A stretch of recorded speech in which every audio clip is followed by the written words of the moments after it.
Chocolate? Chocolate! Chocolate! Hello everybody, Chocolate Guy here, and welcome back to another countdown, and in a format I haven't done before. So I decided to do my worst and best lists for this season together, but instead of combining them into one video, I decided to separate each section of the lists into multiple videos. So how this is gonna work is I will post a video reviewing the number 5 worst and best episode, and then we'll move on to reviewing the number 4 worst and best episode in the next video. So I'm gonna try turning this particular list from being one big video to a series of individual ones, going in order as the list would. I've been wanting to do this for a while so I can actually talk about an episode as little or as much as I want to without worrying about the video being too long or certain sections being underwritten because I don't have a ton to say. This will be a fun way to post some more content so you don't have to wait for an entire big list to come out, and we'll add a fun aspect to play up the mystery of what episodes are higher on the list, because you won't be able to just watch the video in full right away. You'll have to watch it in chunks if you want to consider it one big video and it's not split up like this. I'm doing this for both the best and worst lists at the same time, because why not? And I want to get my lists on season 4 of SpongeBob done. If this turns out well, I may split each section of future lists into individual videos like this in the future. There are also some other changes on how I do these kinds of lists that will be in this series, but we'll get there when we get there. This will just be a fun experiment for now. Anyways, on to what this video is actually about, SpongeBob Season 4. This is the season where things get really interesting. The old consensus on this season is that it's the start of the show entering its bad era, but many people now consider it to still be pretty good, and be before the point where the show goes downhill, even though it's different. Heck, some people consider it to be just as good or better than at least some of the first 3 seasons. I am not one of those people, though. Well, I think this is a very good season in places, and is definitely not bad. It is still a mixed bag that is a huge step down from seasons 1 through 3 in terms of consistency and its best episodes. And not only does it have a lot of bad episodes on top of that, but most of them are terrible, when the previous seasons only had 3 kind of bad episodes in their full run. This season tries to be an exact continuation of the show while scaling back the comedy and making episodes a little more plot heavy, while also playing up certain aspects of the show a little bit more. And this was a mistake.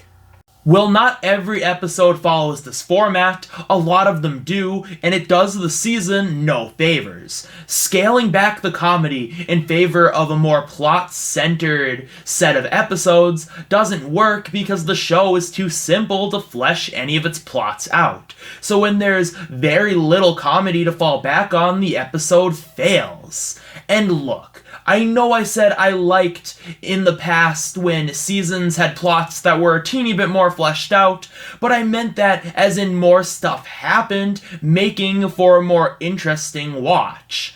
Very few episodes from the first 3 seasons had a plot you would take very seriously, and the episode wouldn't work without the jokes. Great jokes make a good SpongeBob plot, or even a lackluster one, work, because majority of the plots from the first 3 seasons are very bare bones, and are used to tell amazing jokes. Sure, certain elements of the plot might be very interesting, and when they're a little more fleshed out, that may make the episode cool outside of just a funny episode, but the jokes are usually what makes the episode work.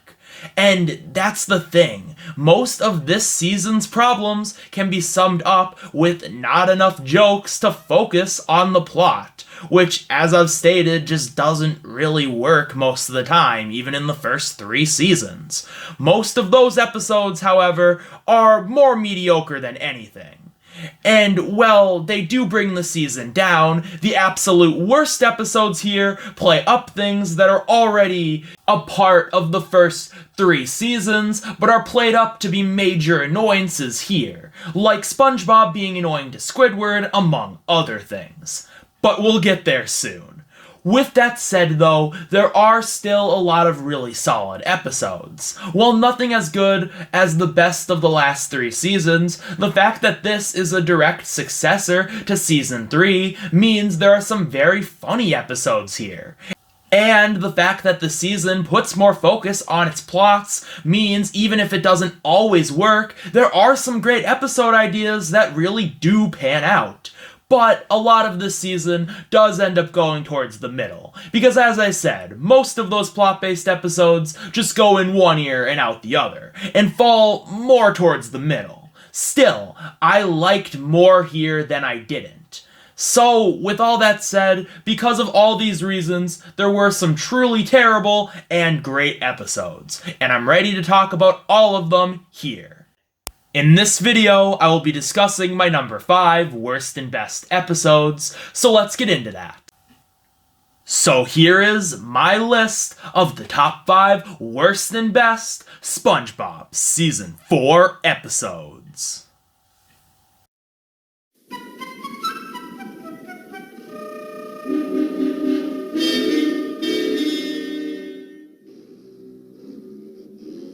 So as I already stated, SpongeBob being annoying to Squidward was amped up a bunch in this season, and while it was already prevalent in the first 3, those older episodes did a good job making Squidward a jerk who you didn't feel bad, was getting annoyed, and made SpongeBob and Patrick seem more well-meaning or better written to the point where you weren't bothered by Squidward's torment that they inflicted upon him, and are even laughing at it. But in Season 4, this format really stops working, and this episode is a perfect example as to why. The first part of this episode is just SpongeBob annoyingly asking Squidward if he wants to play, and Squidward clearly telling him no, but he just keeps on asking, and it's just an annoying way to start the episode. But then, when SpongeBob does finally take a hint, he creates a mini Squidward, and the rest of the episode is just SpongeBob using the puppet to replace Squidward, and Squidward doing stuff and people not caring, but when mini Squidward does it, they absolutely love it. And it's really dumb. Why is this happening? Why is SpongeBob letting this happen? And that's really all the episode is. It's kind of frustrating, but really nothing that bad is happening, in all seriousness, so it's more of just a dull slog than anything. It's just the same joke over and over again, and SpongeBob feeling weirdly out of character, and Squidward getting punished for really no reason. He hasn't done anything wrong in this episode, besides be a little stuck up in places.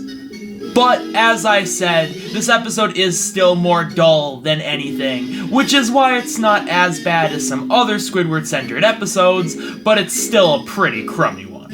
And the ending is just so stupid that I'm not even gonna go into it. This episode does have a number of jokes, and while they are pretty much the same joke told over and over again in slightly different ways, if you did find that one joke funny, then you might actually find this episode overall funny. But, as I said, the premise of Squidward getting replaced by this puppet and getting annoyed is not a good enough concept to lead to any of those jokes being very good or really creative, since they are just kind of the same thing over and over again. And there's not enough material anyways to tell that many jokes, even if there are quite a few. So they have to resort to that awful opening to kill time, because this episode does not have a lot of substance to it, and a random dance number that isn't funny or entertaining either, plus that really stupid ending scene. But this season does have much worse.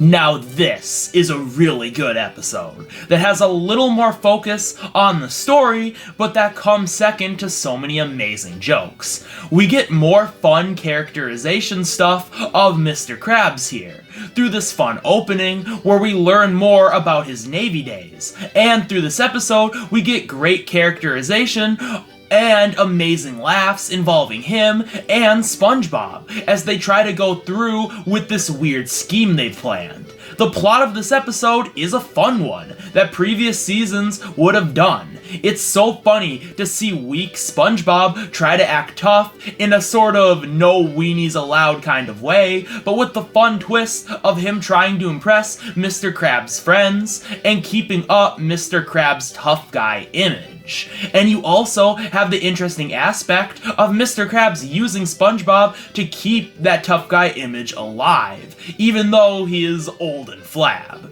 And SpongeBob really isn't that tough at all.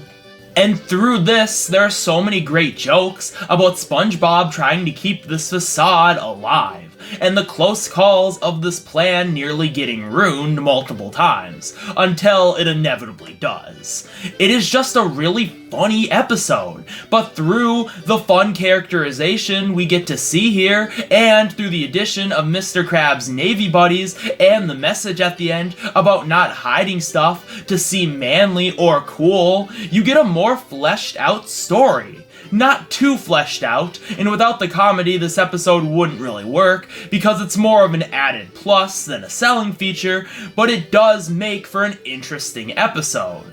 I will say I don't think this episode is super funny, and the story isn't enough to make up for that fact, especially with it being just a little bare bones, removing some of the comedy, but it's still a really good episode nonetheless. There are just 4 other episodes in this season that I think are great. And with that, thank you guys so much for watching. If you enjoyed this, please leave a like and subscribe for more content similar to this in the future.